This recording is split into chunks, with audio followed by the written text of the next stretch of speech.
ladies and gentlemen, just a few things before I kickstart this video. Number one, if you cannot already tell, I have a cold. I sound like shit. I feel like shit.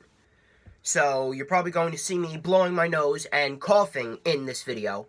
But I'm still getting this video up for you guys because that's how much I care about the 12,000 plus people that are subscribed to me. You're welcome.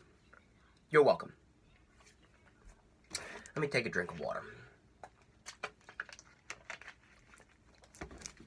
Secondly, if you have noticed, new DJ Storm shirt, but this will not be up for sale.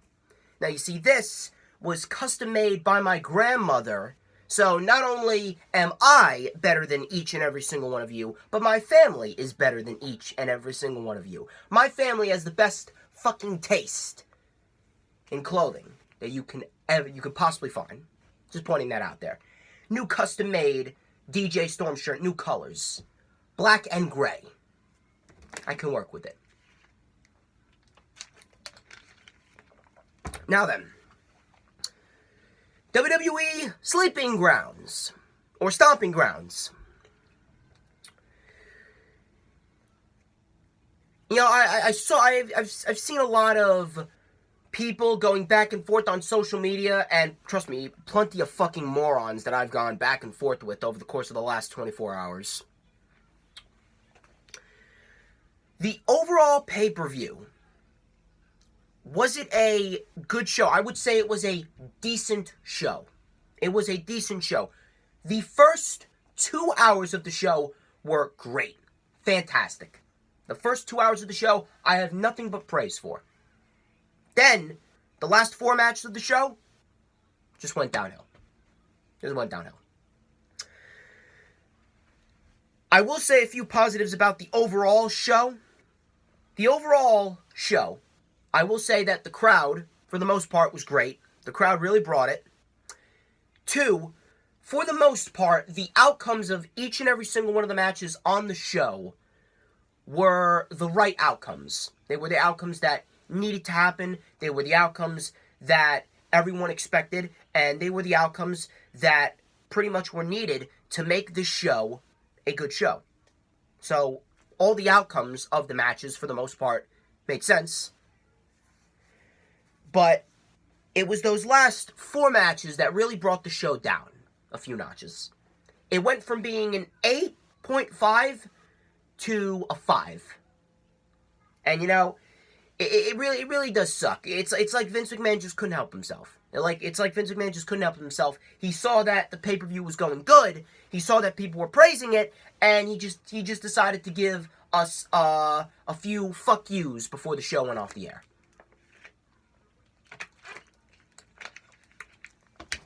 Let's get straight into the matches. We started off with the Cruiserweight Championship Triple Threat match between Tony Nese defending against Drew Gulak and Akira Tozawa on the pre-show. This went about 12 minutes.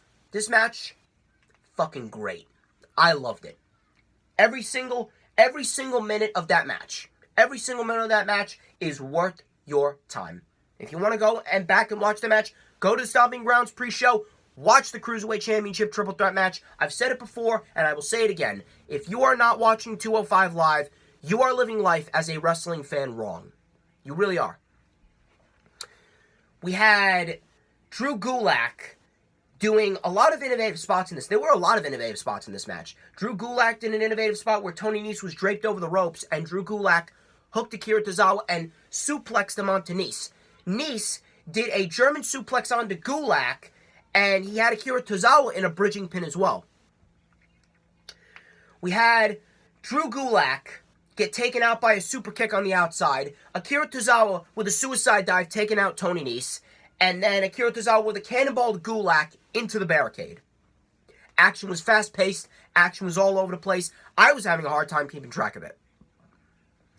We had Tony Nese back in the ring. He caught Gulak with a kick. Drew Gulak fell flat on his back. Springboard moonsault to Gulak's legs.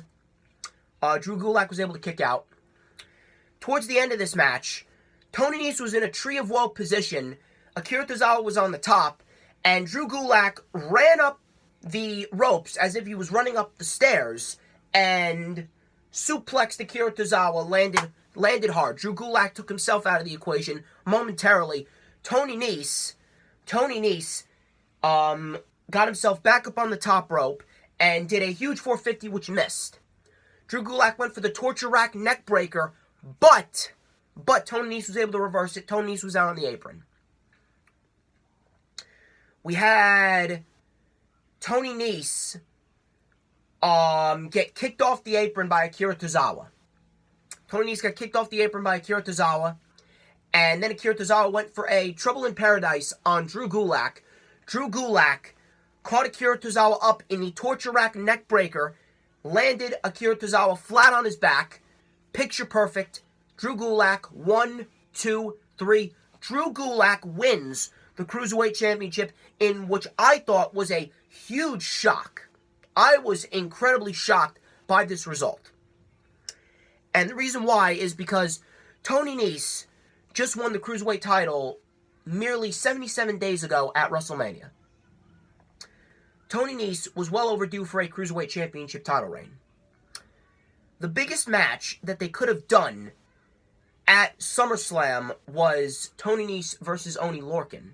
And Oney Lorcan was going to be the one to defeat Tony Nese for the Cruiserweight Championship.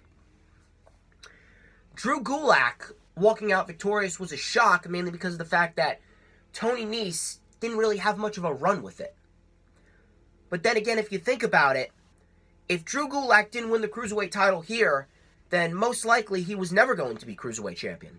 Because you had Oney Lorcan, and he would have beaten Nese at SummerSlam if they went forth with that.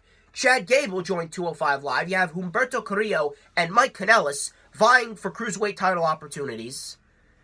So, realistically, there was going to be no room for Drew Gulak if Drew Gulak didn't win here. And most likely, Drew Gulak could very well be a transitional champion for Oney Lorcan. If Drew Gulak didn't win here, then, most likely he was never going to win. And most likely, I guess you could say that Drew Gulak's going to hold the title till SummerSlam, and that's when Oney Lorcan's going to win the championship. They gave Drew Gulak the Cruiserweight Championship mainly because it was well-deserved, and if he didn't win here, I don't think he was ever going to win. I am not mad at this whatsoever. I'm not mad at this whatsoever. Drew Gulak, well-deserved for Gulak. Well-deserved. He has worked his fucking ass off for the past 2+ years to earn that Cruiserweight Championship. And, I couldn't be happier for Drew Gulak. Most likely, he will be a transitional champion for Oney Lorcan at SummerSlam, but at the end of the day, it was a great moment for Drew Gulak. Great triple threat match. One of the best matches of the night. You could argue this and the United States Championship match as being the best match of the night. Now we get to the main show. Excuse me.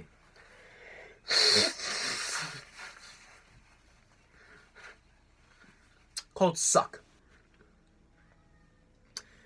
We get to the main show. Lacey Evans versus Becky Lynch for the Raw Women's Championship. Becky Lynch and her second title defense against Lacey Evans.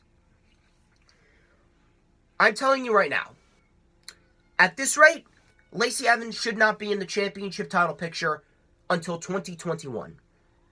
Lacey Evans has been booked into a position in which no one cares about her, nobody wants to see her, and she has been made to look horrible. She looks horrible in there. She looks sloppy. She looks out of place. There was a point where she was way too far away from Becky Lynch, and Becky had to do another springboard so that way she could reach farther to connect with Lacey Evans. Lacey Evans works way too slow of a pace of a match. Way too slow of a pace of a match. And she has been caught out of place numerous times to a point where you could see that Becky Lynch was visually frustrated with how Lacey Evans was handling herself in that match. She's clearly not ready. And at this rate, after Stomping Grounds, Lacey Evans officially has go-away heat. Lacey Evans is officially a failure. I do not care for Lacey Evans. Lacey Evans is a waste of space, a waste of a payroll, and a waste of a professional women's wrestler. Plain and simple. The best part about this match was the crowd, and the fact that the crowd was hot for Becky. Outside of that, this match was sloppy.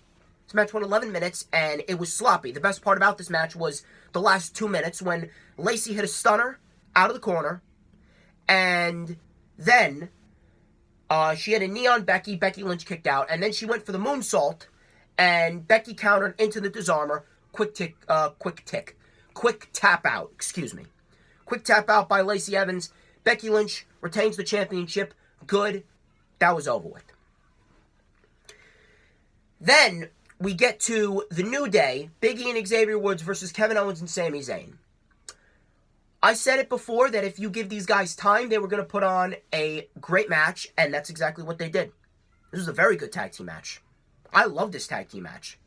Right out of the gate, Kevin Owens and Sami Zayn went right after Xavier Woods with a barrage of moves. Super kicks, Blue Thunder Bombs, Sentons, and Frog Splashes, and Xavier Woods continued to kick out. It was Kevin Owens and Sami Zayn just trying to dissect Xavier Woods and wear Xavier Woods down for the majority of this match. Then, in comes Big E. Big E with the belly-to-belly suplexes to Sami Zayn. He hit the big splash. We had Xavier Woods do a huge splash. He picked up Big E. He picked up Big E like Xavier Woods did and just dropped Big E into a splash. Kevin Owens came into the mix. Xavier Woods was the legal man. We had Sami Zayn push Big E into the post, and as soon as he pushed Big E into the post, Xavier Woods was coming off the top rope. Sami connected with a big boot. Great sequence right there. Tagged Kevin Owens, haluva kick into the pop-up powerbomb. Great tag team move. 1, 2, Big E broke up the pinfall. And then all 4 men were down at one point. Sami Zayn, I believe, hit a kick on Big E. Big E took out Sami Zayn.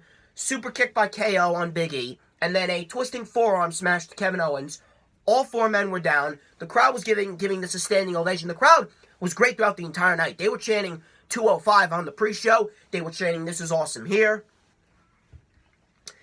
The outcome actually surprised me. We had Big E do his spear through the ropes on Sami Zayn. Sami Zayn and Big E were taken out of the equation. Xavier Woods went up to the top rope. Kevin Owens halted Xavier Woods, hit the stunner. 1, 2, 3. Kevin Owens and Sami Zayn get the win in a very good tag team match. I fucking loved it. I was actually shocked by the outcome, but at the end of the day, Kevin Owens and Sami Zayn, they really needed a win. They needed a win, and it was a nice win for Kevin Owens and Sami Zayn. And if they wanted to, I would love to see Kevin Owens and Sami Zayn in the tag team title picture on Monday Night Raw or SmackDown Live. But then again, I don't really know how they would do that since Sami Zayn's a Raw superstar, Kevin Owens a SmackDown superstar. They realistically need to kill this wild card rule and keep them on the same brand if you want to make them a tag team. Excuse me. But overall, very good tag team match. I loved it. All 4 men know how to work. All 4 men brought it. And it was a good match to see.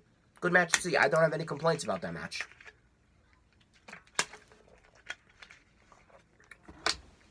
United States Championship match between Ricochet and Samoa Joe. This was perhaps the best match of the night.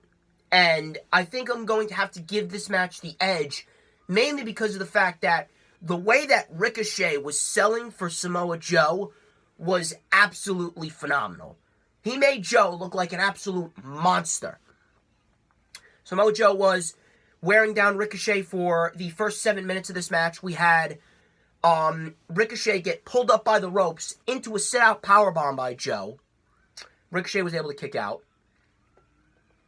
Ricochet was able to gain some momentum. Hurricane Rana takedowns, springboards to Samoa Joe. We had a Fosby flop over the top rope. Springboard missile drop kick. Samoa Joe was able to kick out. Ricochet went for a handspring, and he said, "Not today, Joe." But Joe caught him in a full Nelson, then transitioned it into a German suplex. Ricochet rolled through. Samoa Joe, clothesline, turned Ricochet inside out. Ricochet turned inside out by that clothesline. Beautiful spot. Ricochet kicked out. Ricochet went for the 630. Samoa Joe rolled out of the way.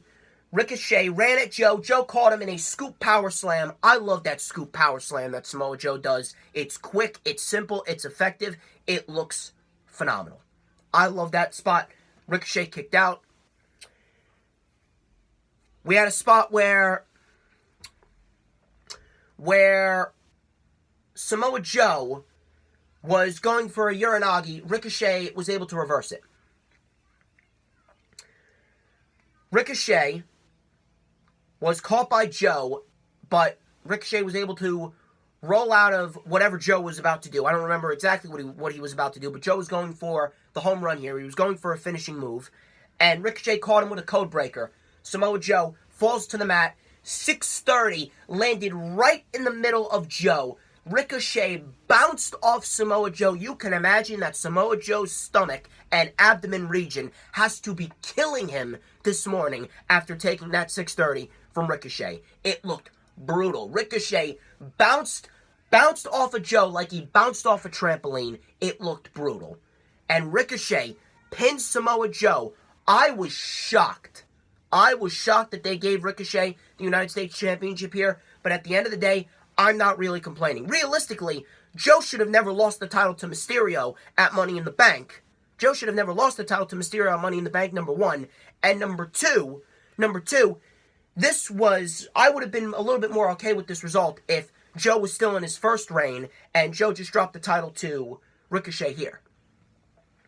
But regardless, Ricochet winning was a very nice moment. I couldn't be more happier for Ricochet. And I don't really know where Joe goes from here. I don't really think that they're going to put forth Samoa Joe and Ricochet again. They're doing AJ Styles versus Ricochet tonight, even though realistically it should be saved for SummerSlam. But, they got to do whatever they can to get the ratings up at this rate. This is WWE's desperate attempt at ratings. But it was a very nice moment. I could not be more happier for Ricochet, like I just said. Great moment for Ricochet. The crowd was into this match. We had a nice moment with Triple H when Triple H congratulated Ricochet for winning the United States Championship. This is something that is going to take Ricochet to the next level.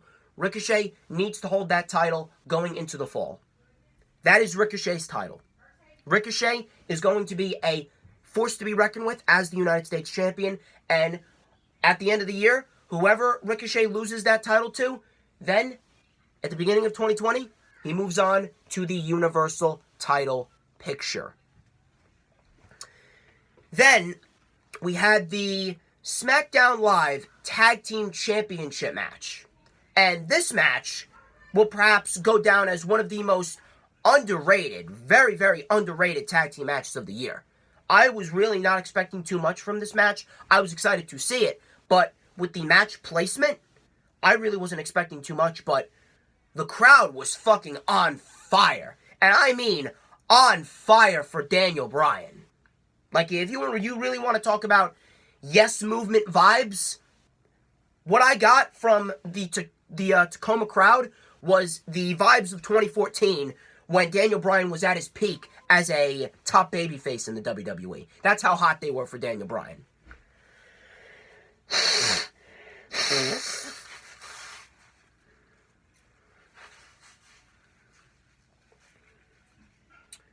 We had Daniel Bryan and Otis starting off this match. Daniel Bryan with the kicks, and Otis just doing his normal thing, doing the shaking, doing the gyrating. We had a tag to Tucker after Otis did a beautiful military press slam to Daniel Bryan. And then Tucker turned Daniel Bryan inside out, and I love the way that Daniel Bryan sells those running clotheslines and how he turns all the way around inside out, just like Ricochet does, just like Seth Rollins does. I love that. I absolutely love that. Rowan made the tag and hit a crossbody on Tucker. So Rowan and Bryan were wearing down Tucker for the beginning portion of this match. Tucker was able to dodge a shoulder block from Rowan.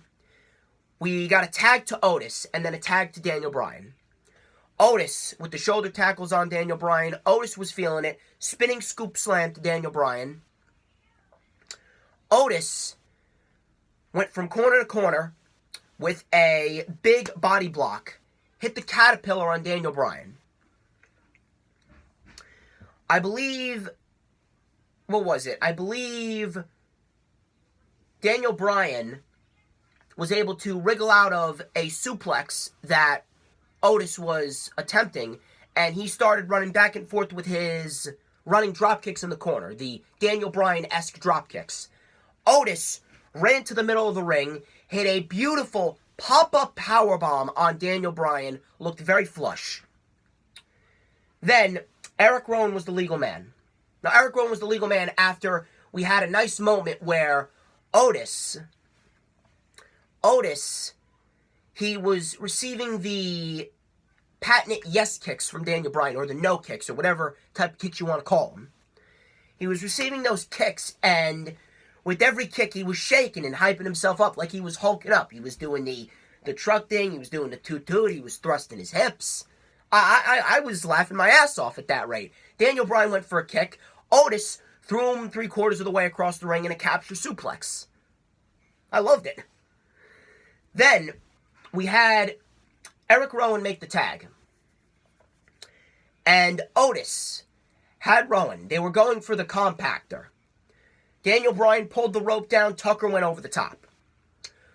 Rowan was able to take out Otis for the moment. And Tucker was the legal man, remember this. Daniel Bryan made the tag. Daniel Bryan hit the knee from the top. Otis was down. Otis rolled out of the ring. Daniel Bryan was already down in the ring. And then Tucker, he didn't know that Bryan was the legal man. They didn't see the blind tag. There was a blind tag. Bryan was the legal man. Tucker dove off the top, 300 pounds. Tucker dove off the top onto Rowan. Huge crossbody. Tucker's feeling it. Slides into the ring to get Daniel Bryan. Daniel Bryan rolls him up in a package. Small package. 1, 2, 3. Bryan and Rowan just barely escape with the SmackDown Live Tag Team titles, in which was a great fucking SmackDown Live Tag Team title match. And at that rate, at 8:30, I was getting ready to say that this was probably the best main roster pay-per-view of the year. This was actually getting better than WrestleMania was. And I've been saying that WrestleMania was the best main roster pay-per-view of the year thus far. Stomping Grounds was on its way to being the best main roster pay-per-view of the year. At that rate, it was 8:30. It was 8:30. The SmackDown Live Tag Team title match just finished up. Then we go into Alexa Bliss and Bayley for the SmackDown Live Women's Championship. Everyone was doing the hashtag rewrite history, right? Rewrite history for Alexa Bliss and Bayley. Rewrite history. Right? I wish I could rewrite history. I wish I could rewrite history so I didn't have to watch this match. I wish I could rewrite history so that way I could rewrite the history of Alexa Bliss, so that way Alexa Bliss would have never became a professional wrestler to begin with. That's what I wish I could rewrite. I wish I could rewrite the history of Alexa Bliss. I don't care what anyone says. And this is something that you need to open your eyes to. This match was fucking boring. Boring. You want to praise women's wrestling and all? That's fine, but Alexa Bliss is not a women's wrestler. Alexa Bliss is not a women's wrestler. Alexa Bliss is a cheap knockoff of a women's wrestler who does nothing but forearms and rest holds. Bayley had to carry this match. This match went 10.5 minutes. Bayley had to carry the majority of it. Do I really need to go in depth of what happened in this match? Nothing fucking happened. This match belonged on the pre-show. Bayley and Alexa Bliss belonged on the pre-show, not the cruiserweights. Alexa Bliss, the only wrestling move that Alexa Bliss did that was anything of interest was a sunset flip powerbomb on the outside. That's it. We had Bayley down the home stretch doing a suicide dive, taking out Nikki Cross. Alexa Bliss with a sunset flip powerbomb on the outside. She threw Bayley back into the ring. And like a fucking idiot, Nikki Cross was getting in the ring, trying to get at Bayley, and the referee had to hold back Nikki Cross. Alexa Bliss went for Twisted Bliss, and Alexa Bliss, like a fucking dumbass, was looking at Nikki Cross like, what are you doing? Get out of the ring. And then we had the Twisted Bliss. Bayley got the knees up, hit the Bayley to belly. The best part about this match was that Bayley retains, as she should have. Bayley right now, I wouldn't have been shocked if Alexa Bliss won the title. But Bayley at this rate needs some legit challengers. And they actually teased a feud with Liv Morgan. Bayley actually called out Liv Morgan in an interview, so we're going to see how that plays out. I'm actually looking forward to seeing what Liv Morgan has to offer. Liv Morgan hasn't really been given too much of an opportunity because she was paired in that fucking horrendous trio known as the Riot Squad. So it'll be interesting to see what Liv Morgan has to offer as far as a women's championship match goes, especially against the likes of someone as elite as Bayley.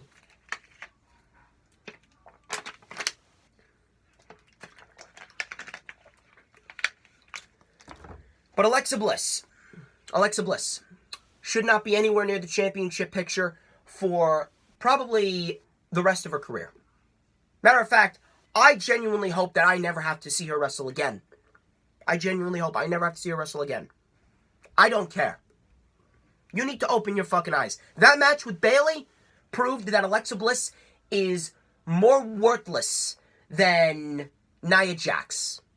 Alexa Bliss is just about as worthless, if not even more worthless, than Nia Jax. Alexa Bliss is an absolute waste of space as a professional wrestler. I don't care how nice she is. I don't care how hot she is. I don't care if she's, the sweetest girl that anyone could ever imagine. Oh my God, she's such a sweetheart. Did you see her 365? I don't care. The woman sucks in the ring. The woman sucks on the mic. She's boring. She's repetitive. She's generic. I don't really need to say anything else. The match was boring. The match was horrible. Rewrite history, my ass. It was the same old song and dance with Bayley and Alexa Bliss. Bayley carries the match. The match sucks. Alexa Bliss does nothing but forearms and rest holds. Bayley wins. The only change was that Bayley won this time. Thank God, too. Let's get Bayley and Becky some legitimate women's wrestlers to fight for the championship. Thank you very much. Roman Reigns versus Drew McIntyre. I will say this. Here's what I will say. The match itself was not bad. The match itself was a decent match. That's what I will say. The match itself was decent. The only problem that I had with this match was the fact that they were booking Roman Reigns like Superman all over again. This right here, throughout this entire match, I was getting Roman Reigns AJ Styles vibes from Extreme Rules when Roman Reigns was kicking out a finisher after finisher after finisher, after Styles Clash on a chair, after a fucking Magic Killer, after a fucking Boot of Doom. And then Roman Reigns came back and won the match. Classic Superman-like booking with Roman Reigns. The match wasn't even that bad. It's just the fact that Roman Reigns being booked like fucking Superman, combined with the fact that his babyface run, even now, is an absolute waste of everyone's time, and it's an absolute flop. Just like I've said. It's literally the same old song and dance. Literally, the last 4 matches of the show, the last 4 matches of the show were the same old song and dance with every WWE pay-per-view. Same old shit, boring, generic, complete flop. The second half of the show fell flat on its face. The match, like I said, wasn't even that bad. Roman Reigns came out of the box with a huge dive over the top rope, nearly missed McIntyre. And then like a fucking idiot, Roman Reigns running around, going after Shane McMahon. Drew McIntyre and Roman Reigns actually got "This is awful" chants within 5 minutes of this match. Rightfully so, too. The match got better, but by the end of it, it was a complete waste of time.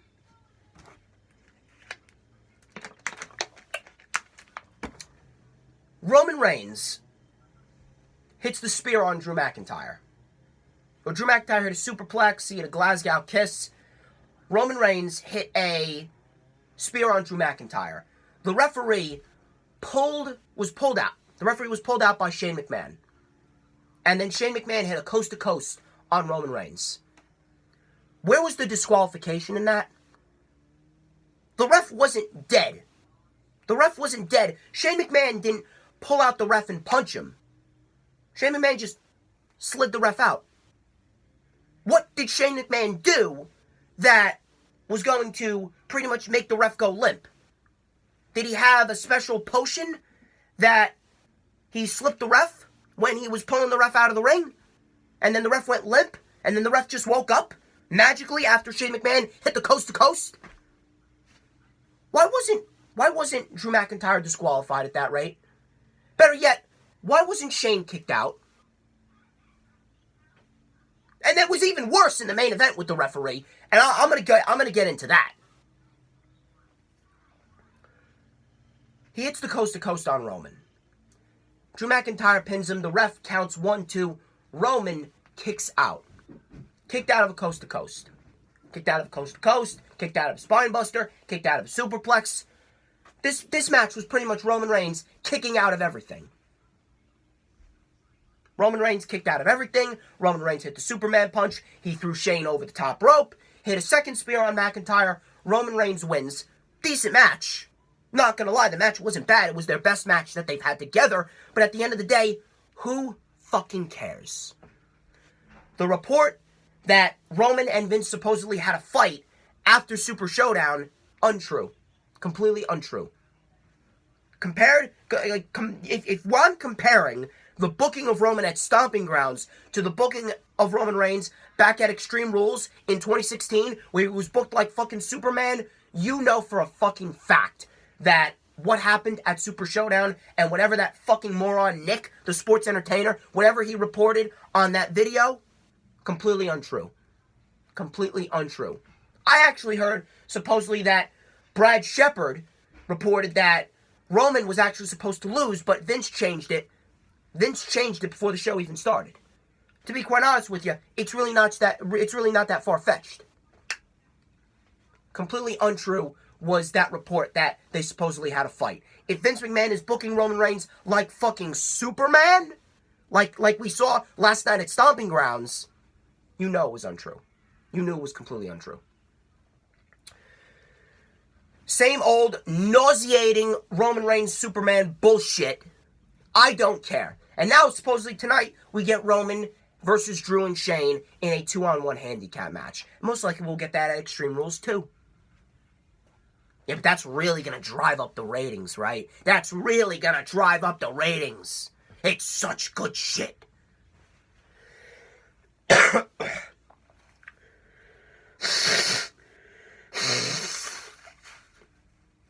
Jesus.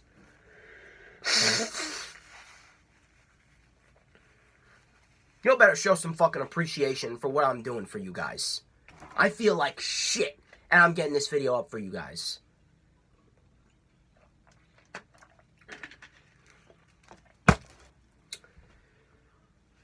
The one last positive.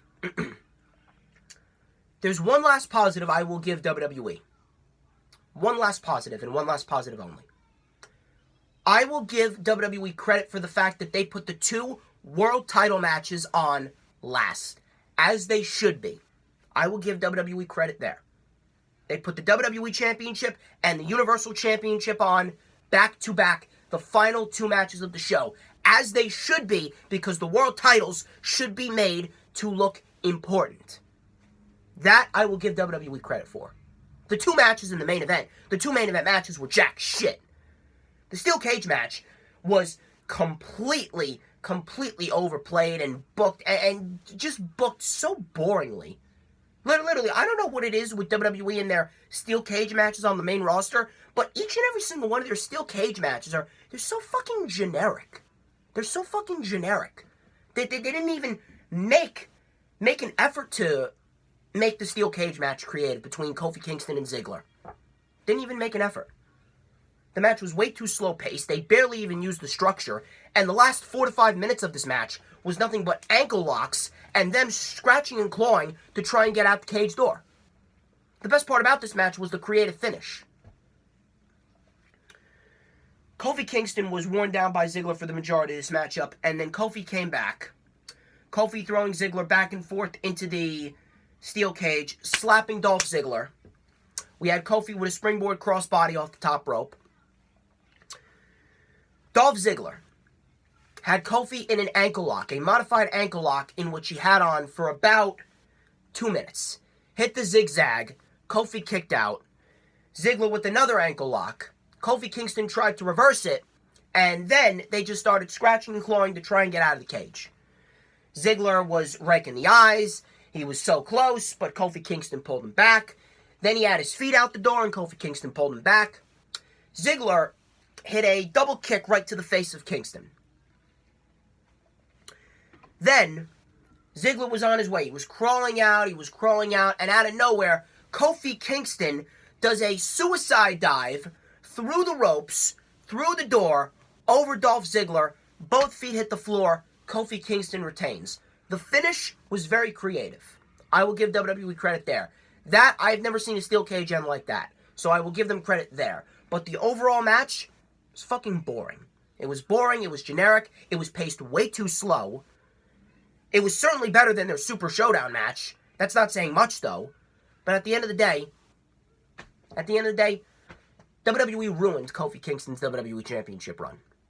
They ruined it. Kofi Kingston needs to move on to someone else now. Kofi Kingston needs to either move on to someone like Andrade or Orton. Kofi versus Orton at SummerSlam, realistically, is the best possible match. If you want to do Kofi versus Andrade, you definitely can, but then who's going to take the title off of Finn Balor? Because Andrade, right now, is in top contention to take the title off of Balor. Not yet, but he's getting there. You could, or unless they want to do Ali, taking the title off of Finn Balor, they could go with that route. They actually aired a Mustafa Ali promo in the beginning of the show to hype up Ali, so I'm assuming that they could very well put Mustafa Ali in the IC title picture, and then if they want to put Andrade in the WWE Championship picture, they could do that. But at this rate, I don't really know where they're going with Kingston. Andrade and Orton are the best possible heels to work with Kofi Kingston going into the latter months of the summer. Dolph Ziggler, he's done. He's absolutely done. Dolph Ziggler's done.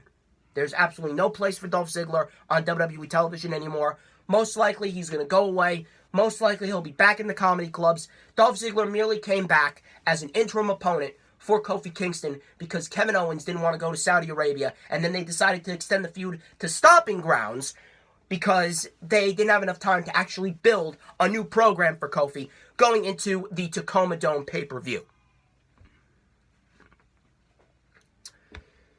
It was a generic, boring steel cage match. I really can't say much. That was it. Kofi wins.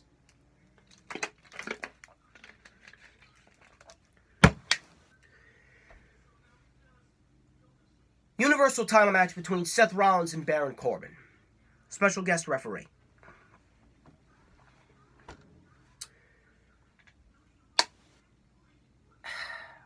I really don't know where to begin with this because this was perhaps one of the worst Universal Championship matches I have ever seen.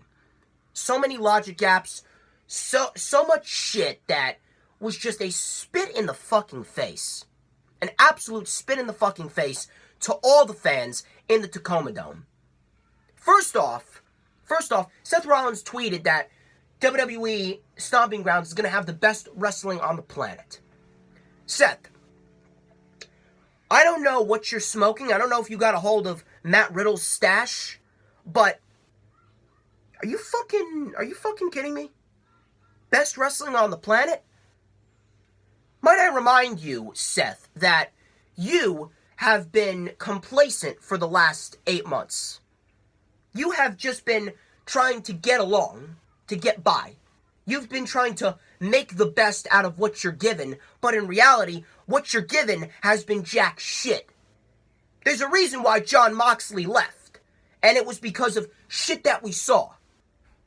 Now, the shit that we saw on Stomping Grounds specifically, Chris Jericho talked about it on his podcast, which I will talk about on the Lightning Flash update. I actually want to go in depth on Jericho's comments on the Talk is Jericho podcast about the Universal title match at Stomping Grounds. I'm going to go over that this Friday on the Lightning Flash update. I may have a storm stream. On Friday. I'll let you guys know.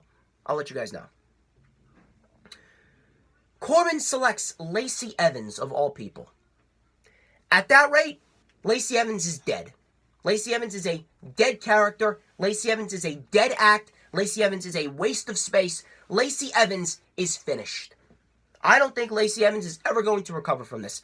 These past 2 months of Lacey Evans being overplayed and overbooked and now being inserted into a referee position just so she could manipulate management and get another shot at Becky Lynch, she tapped out twice. For those of you saying this makes sense, how the fuck does this make sense? How the fuck would it make sense for Lacey Evans to get another shot at the Raw Women's Championship after she tapped out twice at 2 separate pay-per-views? Corbin selected Lacey Evans as a special guest referee, and on top of that, when the fuck did the referee all of a sudden get authority-like powers?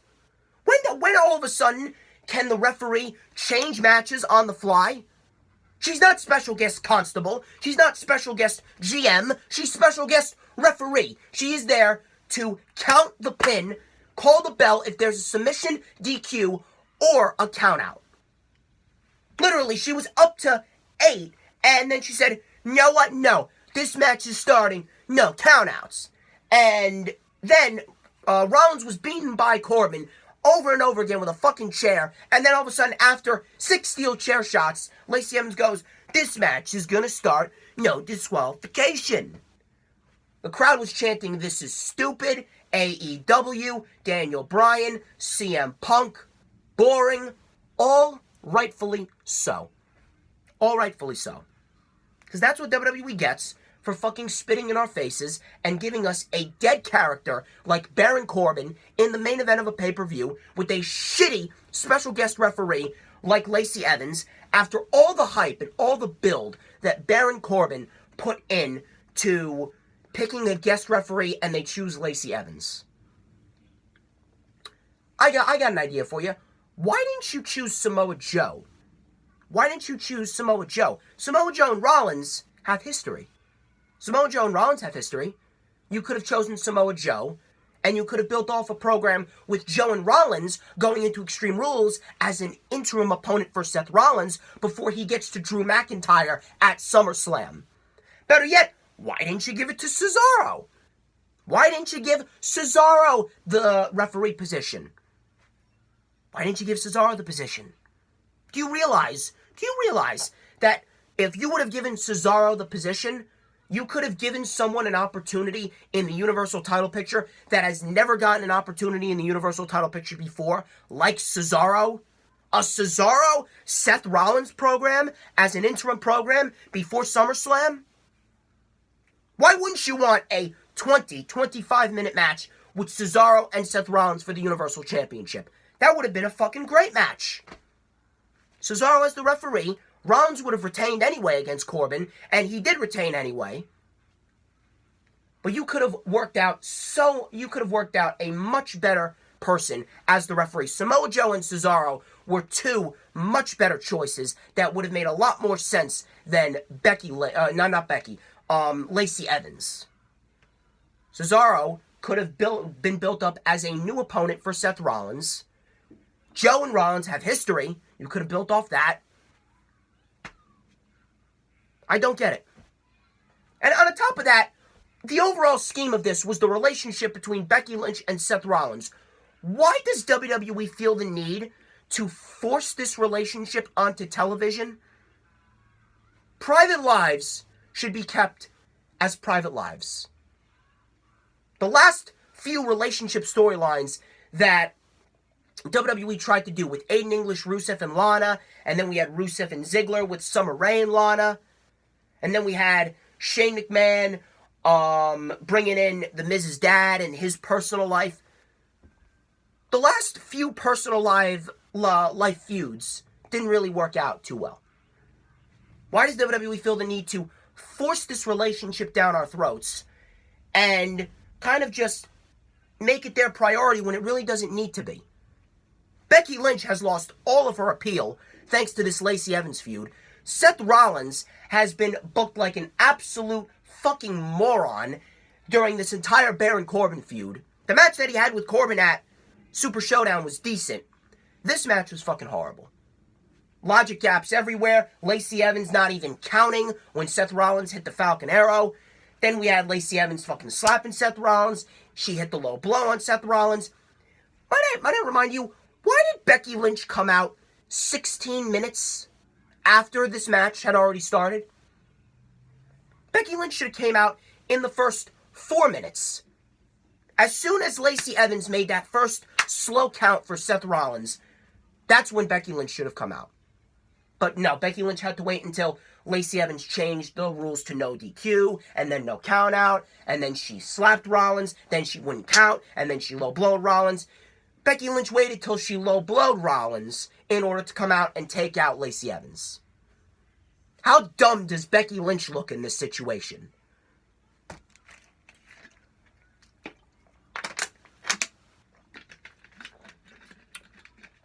It's an absolute fucking spit in the face. Now, most likely, we're going to get a mixed tag team match. A fucking mixed tag team match with a forced TV relationship that is emulating what is going on in the private lives of Rollins and Becky. And WWE forcing this entire scenario onto television for the sake of ratings. You're telling me we're going to get another Seth Rollins versus Baron Corbin match, another Becky Lynch versus Lacey Evans match, a mixed tag team match? Yeah, that's really going to spike up the ratings. At this rate, I would not even be surprised if the ratings drop to 1.5 million. I wouldn't even be shocked. This match was absolutely horrible. One of the worst matches without a doubt. One of the worst matches of the year without a doubt. The last 4 matches of the show brought the show down so much. I actually had a little bit of faith that WWE was actually going to put on a good show by 8 o'clock. By 8 o'clock, after the first hour and a half, this show was fucking great. Absolutely great. Then all of a sudden we got the women's title match, Roman and McIntyre, an awful fucking steel cage match, and then Baron Corbin versus Seth Rollins. Seth Rollins wins as John Cone, the same referee that refereed the match at Super Showdown, got in the ring. Corbin said, "Do your job." Rollins connected with a super kick, stomp. Rollins retained the Universal title as he should have. And then Rollins and Becky had a nice moment in the end. But at the end of the day, it is really just a forced relationship angle that is emulating what is going on in the personal lives of Seth Rollins and Becky Lynch, just to try and draw ratings. Private lives should be kept as private lives. The relationship between Seth Rollins and Becky Lynch should not make air. It should not. Becky Lynch and Seth Rollins, let them do their own thing. Let's get Becky a legitimate challenger like Naomi. Why not give Seth Rollins Cesaro or Samoa Joe as a nice interim opponent? Because outside of that one match with AJ Styles, this Universal title run for Seth Rollins has been horrible. And again, not Seth Rollins' fault. It's not Seth Rollins' fault whatsoever. It's all on WWE.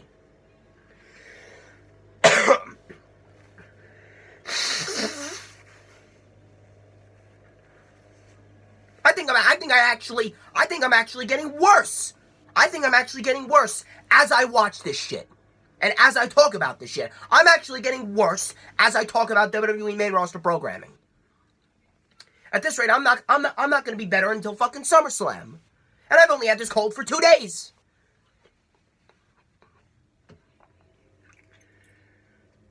On a scale from 1 to 10, you can rate the show as a 5. The 2 women's title matches, complete and utter garbage. Boring. Generic. Roman Reigns versus Drew McIntyre, decent match, but Roman Reigns' Superman booking was nauseating as fuck. Steel cage match, boring. The Universal title match, one of the worst Universal title matches I think I've ever seen. And logic gaps galore. Logic gaps galore, a complete spit in the face to every single fan in the Tacoma Dome. And by the way, those chants are 1,000% warranted. Those chants are 1,000% warranted because when WWE gives us trash, they're going to give the trash right back to WWE. No one can defend what we saw in the last 4 matches of that of that show. I almost said the main event. Alexa Bliss versus Bayley. I don't give a shit how much of a super fan you are. I don't give a shit if you're just trying to be, happy-go-lucky and positive. I don't give a shit. Match was boring. Alexa Bliss is a waste of space, a waste of a wrestler, and Bayley, I feel sorry for Bayley.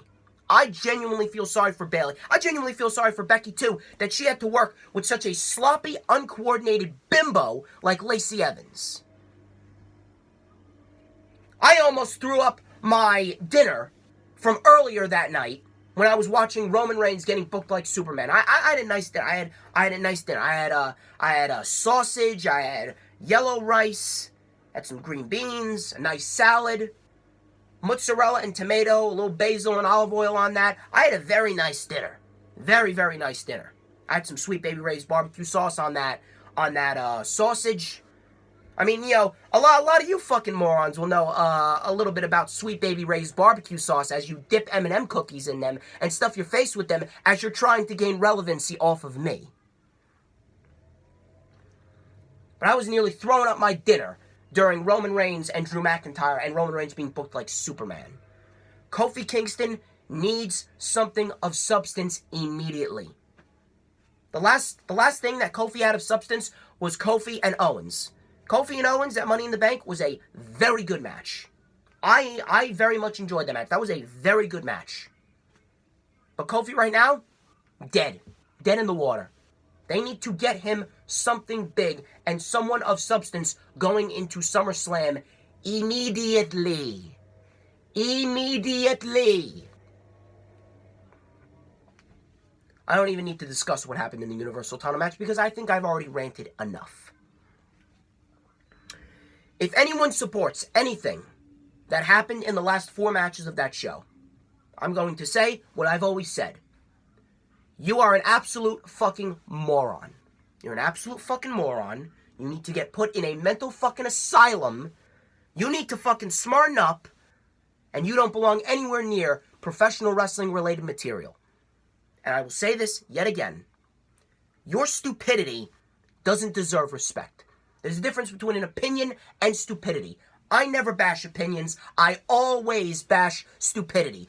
You fucking losers need to learn how to tell the difference between the two. Plain and simple. And I don't care who you are. I don't care what you've done. If you are going to contaminate the community with the stupidity that I have seen in the last 24 hours, trying to say that I almost said Fastlane, that Stomping Grounds was an A+ pay-per-view, you don't belong anywhere near wrestling-related material. You do not belong in this community. And the community, society, and the world will be better off when you are dead and gone.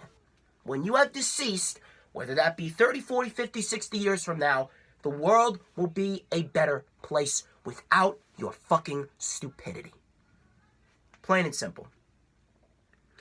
Also, Tyson Arnold was supposed to be on the show today. Unfortunately, he had to work. It's fine. Unfortunately, he had to work. Look, people got lives outside of this.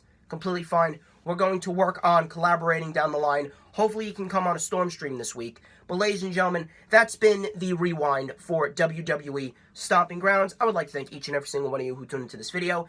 Do not forget to follow me on Instagram at the DJ Storms. Follow me on Twitter at Man of Infamy. If you missed the Lightning Flash Update Parts 1 and 2, go check them out right now. The links are in the description. Those are from last week. Also, I want you to hit that subscribe button if you haven't already done so. We're over 1,200 subscribers. We are trying to get to 1,500 by SummerSlam. Hit that subscribe button if you haven't already done so. I want you to hit that like button if you haven't already done so. And if you haven't already liked any of my videos, go back and like all my videos that you've seen in the past. Give me that like. We're trying to get this video to 10, 15 likes. Leave a comment down below. What did you like the most about Stomping Grounds? What you didn't like the most about Stomping Grounds?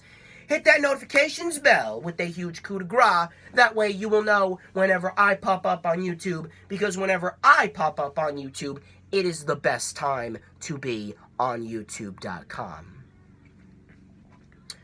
I have an announcement. I did hear from Tommy McGrogan and the administration members over at Wrestling Express that on August 31st, 2019, Pub 46, Clifton, New Jersey, AEW All Out will be showcased at Pub 46 starting at 7 p.m. free of charge. I'm going to be there. Tommy McGrogan's going to be there. Glenn Davidson's going to be there. The entire Wrestling Express posse is going to be there. So you are going to want to come down to Pub 46 in Clifton, New Jersey at 7 p.m. Eastern Time on August 31st, 2019. And we are going to have a damn good time. And we're going to end the summer on a high note, ladies and gentlemen. I'm DJ Storms. This has been the Rewind for WWE Stomping Grounds or Sleeping Grounds or whatever the fuck you want to call it. Decent show. But then again, could have been great. But that's what WWE does. I'll see you guys for Monday Night Raw later today. I'll be live tweeting. You guys have a great week.